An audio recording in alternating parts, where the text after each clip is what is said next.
Hello दोस्तों, चिलबुल GS academy में एक बार फिर आप लोग के लेके आए हुए हैं। आज रूस और यूक्रेन का जो युद्ध चल रहा है उसके बारे में कुछ आप लोग को बेसिक जानकारी देने के लिए आए हुए हैं कि रूस और यूक्रेन में आखिर युद्ध क्यों हो रहा है। तो आइए इसके बारे में हम जानते हैं कि युद्ध का कारण क्या है। देखिए, युद्ध के कारण यही है, एक नाटो है। ये नाटो जो संस्था है, ये नाटो का मतलब हुआ कि the North Atlantic Treaty Organisation. North Atlantic Treaty Organisation, इसका जो स्थापना था 4 अप्रैल को हुआ था। 4 अप्रैल 1949 को ये जब स्थापना हुआ तो उस समय कुल देश इसमें 12 थे। कितने देश थे? जब इसका स्थापना 49 में हुआ तो इसमें कुल देश 12 थे और अभी इसमें वर्तमान में 30 देश हो चुके हैं। अभी नाटो में जो है 30 देश हो चुके हैं। तो उसके बारे में हम बता दें कि कौन कौन देश है। तो देखिए, बेल्जियम है, फ्रांस है, कनाडा है, डेनमार्क है, अमेरिका है, उसके बाद में मतलब ऐसा बहुत सारा देश है। आइसलैंड भी है, ब्रिटेन भी है, चेक रिपब्लिक है, टर्की है, लताविया है, लिथुआना है, बुल्गारिया है। बुल्गारिया के बाद आपको मतलब उत्तरी मैसेडोनिया अभी सबसे इसका न्यूनतम देश बना है। ये 30 देश इसमें है। तो इसका कहने का मतलब है कि इसमें 30 देश में अगर किसी भी देश में संकट आएगा तो सबको एक साथ मिलकर इस पे लड़ना है। और ये अमेरिका इसको विशेषकर हैंडल करता है। इसका स्थापना जब हुआ उस समय तो हम बताए 12 ही कंट्रीज में थी, लेकिन अभी 30 कंट्री हो गई है। तो देखिए, एक आपको हम डायग्राम बता रहे हैं। ये देखिए, ये जो डायग्राम है, ये जो आप मैप देख रहे हैं, ये मैप आपका पूरा रूस है। ठीक है, ये रूस है। और ये जो मैप आप देख रहे हैं, ये मैप आपका यूक्रेन का है, जो अभी झगड़ा का जड़ चल रहा है।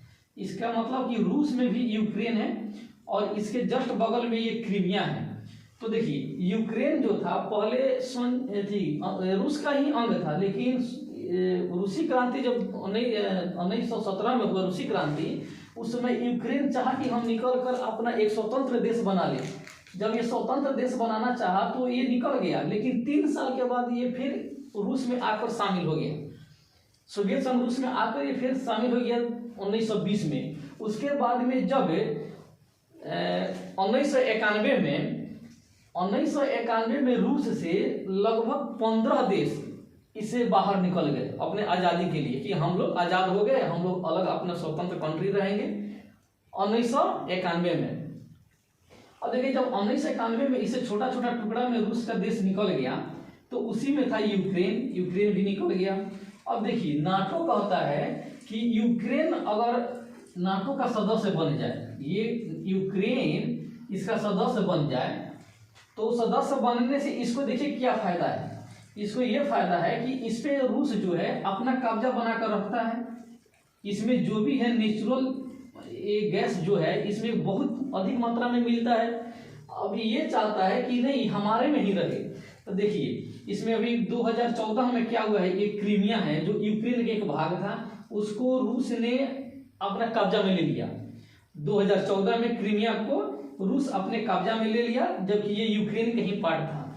अभी जो झगड़ा का जड़ चल रहा है इसमें देखिए, ये सब डायग्राम जो है ये आपका यूक्रेन का है।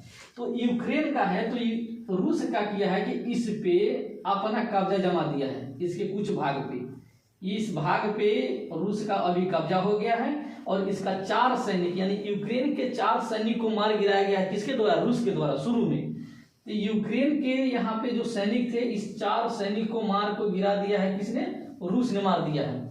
अब यहाँ पे हाल फिलहाल में इसको जो जगह पे हमला हुआ है, इस जगह के नाम देखिए क्या है, डोनास्क और लोहास्क।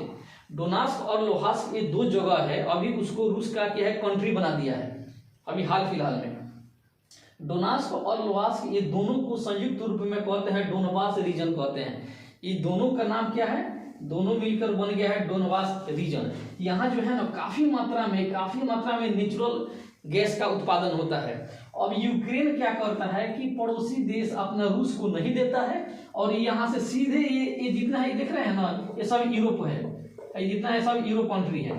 तो यूक्रेन इसको नहीं देकर ये अपना यूक्रेन यूरोप के कंट्री सबको डिस्ट्रीब्यूट कर देता है, वहां दे देता है। और वहां से ये जो आप ब्लैक वाला ये जो रेखा देख रहे हैं, ये रेखा का नाम है भूमध्य रेखा। ये भूमध्य रेखा कुछ यूरोप पे देता है और उसके बाद में भूमध्य रेखा को पार करके और भी कंट्री को दे देता है, लेकिन पास में ही है रूस, इसको नहीं देता है। झगड़ा का जड़ यहीं से है।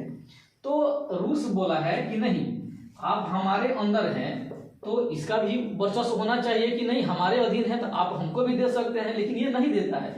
अब ये क्या किया है कि नाटो से अपना साठगांठ बना लिया है। अब ये कहना चाहता है कि हम नाटो का मेंबरशिप ले लेंगे। देखिए, मेंबरशिप लेने से कुछ नहीं होता है, बहुत सारा मेंबरशिप है, बहुत सारा संगठन है, जैसे नाटो हुआ, सार्क हुआ, G7 हुआ, G8 हुआ, G20 हुआ, गैट हुआ, ये सब संगठन है ना, जिसका पांव मजबूत होता है उसी के काम में आता है, बाकी किसी के काम नहीं आता है। कहाँ है वो संगठन? अफगानिस्तान में इतना बड़ा हमला हुआ, इतना तहस नहस हुआ, कहाँ नहीं वहाँ का संगठन काम किया है। उसके पहले देखिए अब हंगरी में वो हाल हुआ, इराक में वो हाल वहीं हुआ है, अभी म्यांमार में देखिए वहाँ का जो राष्ट्रपति है उसको ही नजरअंदाज करके वहां का सरकार गिरा दिया गया। तो ये कोई काम नहीं करता। इसके कहने का मतलब देखिए, अमेरिका का मेन मकसद है कि अगर हम नाटो में इसको ले लेते हैं, यूक्रेन नाटो का मेंबर बन जाता है, तो हमारा सेना यहां तक आ जाएगा। ये जो बॉर्डर देख रहे हैं रूस और यूक्रेन का, अगर नाटो का सदस्य बन गया यूक्रेन, तो अमेरिका अपना सेना रूस के बॉर्डर पर ला देगा। अगर रूस के बॉर्डर पर जब अमेरिका का सेना आ जाएगा तो रूस को बहुत दिक्कत हो जाएगा। इसलिए कह रहा है कि नहीं, आपको हम नाटो का सदस्य नहीं बनने देंगे। मामला यही है, बाकी कुछ नहीं है। अगर ये यूक्रेन चल गया नाटो में, इसको ज्यादा फायदा नहीं होगा, क्योंकि इसमें 30 कंट्री है ना, किसी को कोई फायदा नहीं होता है। काहे नहीं, अभी 30 कंट्री है तो काहे नहीं कोई आ जाता है इसके फेवर में युद्ध लड़ने के लिए? कोई नहीं आएगा, लड़ना पड़ेगा यूक्रेन को ही। यूएन है, यूएन तो और चुप्पी है, उससे अच्छा तो हमारे यहाँ का बजरंग दल है, कम से कम मुद्दा तो उठाता है। तो वो सब बात छोड़िए। देखिए, तो ये चाहता है कि यूक्रेन जो है नाटो का सदस्य बन जाएगा, तो जब नाटो का सदस्य बन जाएगा तो नाटो में अमेरिका शक्तिशाली देश है सबसे ज्यादा, तो वो अपना फोर्स यहाँ लगा देगा रूस के बॉर्डर पे, और जब रूस के बॉर्डर पर रह जाएगा तो इसका निगरानी रूस पे हो जाएगा। तो इसलिए रूस चाह रहा है कि नहीं, हम इसका सदस्य इसको नहीं बनने देंगे, और इसी के लिए इसका लड़ाई चल रहा है। और इसमें से ये जो पार्ट देख रहे हैं, अभी उस पे रूस कब्जा कर लिया है और यहाँ प्रधानमंत्री भी बना दिया गया, माने वहाँ का जो भी माने शासन था वहाँ के लोगों को सौंप दिया है रूस। अब देखिए, रूस आखिर इसको जब कब्जा किया तो यहाँ के लोगों ने हल्ला क्यों नहीं किया? हल्ला तो करना चाहिए, इसलिए हल्ला नहीं किया क्योंकि ये लोग भी चाहते हैं कि हम लोग रूस में शामिल हो जाके, तभी कोई हल्ला नहीं किया। अब देखिए, यूक्रेन का कहना है और अमेरिका का भी कहना है कि आपने क्रीमिया को पहले 2014 में ले लिया, अगर इस पार्ट को आप छेड़छाड़ करेंगे तो हम अपने सेना को लगा देंगे। यूक्रेन भी कह रहा था कि हम भी युद्ध लड़ने के तैयार हैं। अब कहाँ चला गया इसका सेना? अब इसका सेना कहाँ चला गया? तो कहने का मतलब है कि रूस के सामने अमेरिका देखिए शक्तिशाली देश है, लेकिन हथियार के मामला में वो भी नहीं है। और अभी जो लड़ाई चल रहा है, तो रूस का सबसे अगर कोई मित्र देश है वो है इंडिया। इंडिया अगर इसमें हस्तक्षेप करता है तो रिजल्ट इसका अच्छा आएगा, लेकिन देखिए क्या करते हैं मोदी जी, अपना वो बात करेंगे वो तो अलग की बात है। लेकिन देखिए, झगड़ा का जड़ यही है कि ये जो एरिया है इसको रूस हथिया लिया है, अपने कब्जा में ले लिया है। यहाँ के लोग भी चाहते थे कि हम रूस में जाए, तब जाके रूस इस पे हमला किया, इसका 4 सैनिक को मार गिराया और इस देश को इस एरिया को 2 पार्ट में बांट दिया है। और इसका 2 नाम है, एक नाम है डोनास्क और दूसरा का नाम है लोहासा, और ये दोनों को मिलकर बोला जाता है डोनबास रीजन। ये जो यूक्रेन है भारत का भी साथ नहीं देता है। ये जो अपने भारत में जो मुद्दा चला है, जम्मू कश्मीर का भी जो मुद्दा हुआ था, उसमें यूक्रेन भारत के भी पक्ष में वहां वोट किया था यूएनओ में। इतना ही नहीं, भारत में जब मिसाइल परीक्षण हुआ उसका भी ये विरोध किया। भारत को जब यूरेनियम की अति आवश्यक था तो भी यूक्रेन ने यूरेनियम भारत को नहीं दिया। और इतना ही नहीं, पाकिस्तान को ये पूरा सपोर्ट देता है और अपना हथियार भी पाकिस्तान को सप्लाई करता है, तो किसी को जलन होबे करेगा। तो देखिए, यही प्रॉब्लम है और इसी की झगड़ा का जड़ है कि रूस चाहता है कि हम यूक्रेन पर अपना कब्जा बनाए और ये नाटो का सदस्य नहीं बने। नाटो का सदस्य नहीं बने, सबसे बड़ा इसका कहना है कि आप नाटो के सदस्य मत बनिए, और ये कह रहा है कि हम नाटो के सदस्य बनेंगे। मतलब इसके कहने पर ये चाह रहा है कि हम इसका मेंबरशिप बन जाएंगे तो हमको बहुत सारा धनराशि मिलेगा। हमारे 30 देश कंट्री जो है इस शामिल है, इसमें हमारा भी एक 31वां देश हम बन जाएंगे तो हमको भी कुछ अनुदान राशि मिलेगा। ये इसका भूल है, क्योंकि अमेरिका यहाँ तुरंत अपना फोर्स लगा देगा, और जब अमेरिका यहाँ फोर्स अपना लगाएगा तो यहाँ रूस के बॉर्डर पर अमेरिका का फोर्स जाएगी तो ये निगरानी करने लगा रूस क्या कर रहा है, कैसे क्या कर रहा है, ये सब का डाटा अमेरिका के पास जाएगा। इसलिए सबसे बड़ा झगड़ा का जड़ ये है। और जो बाइडेन जी है, अमेरिका के जो राष्ट्रपति है, उन्होंने जब शपथ लिया तो सबसे पहले निशाना रूस को बनाए थे। उन्होंने शपथ में ही 4 बात बोल दी थी रूस के बारे में। उन्होंने सबसे पहले यही बोला कि हमारे यहाँ जो भी चुनाव हुआ है उसमें इंटरनल मामला में हमारा दखल दिया है रूस ने।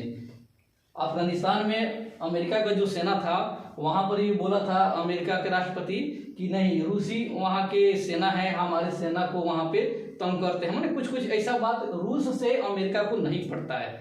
सबसे बड़ी बात यह है कि रूस से अमेरिका को नहीं पड़ता है, और जो भी शक्तिशाली देश होगा वो शक्तिशाली देश से कभी नहीं पटेगा, ये सोचने वाली बात है। तो इसलिए रूस से और यूक्रेन से अभी जो झगड़ा चल रहा है, सबसे बड़ा यही जड़ है कि यूक्रेन नाटो का सदस्य नहीं बने, यही मेन मुद्दा है। और रूस नाटो चाह रहा है कि हम इसका मेंबरशिप बना दे और नाटो का जो भी यहाँ पर फोर्स होगा यहाँ लगा दिया जाएगा। और रूस को मतलब कहने का मतलब जो भी डेवलपमेंट हो रहा है रूस का, उस पर नजर देगा अब अमेरिका। तो ऐसे थोड़ी होगा कि आप उसके बॉर्डर पर जाके अपना सेना को लगा दीजिए। तो इसलिए चाह रहा है कि नहीं, हम ऐसा नहीं होने देंगे। और ये जो एरिया है फिलहाल में अभी रूस के कब्जा में चल गया है, और रूस यहाँ पर पूरा तरह से यहाँ के जो भी नेता थे उनको सौंप दिया है, और वहाँ पे अपना जो भी प्रधान चुना था वहाँ चुन दिया गया है, और लड़ाई आगे तक जारी है।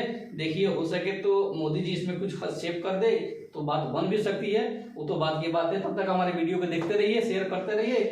धन्यवाद।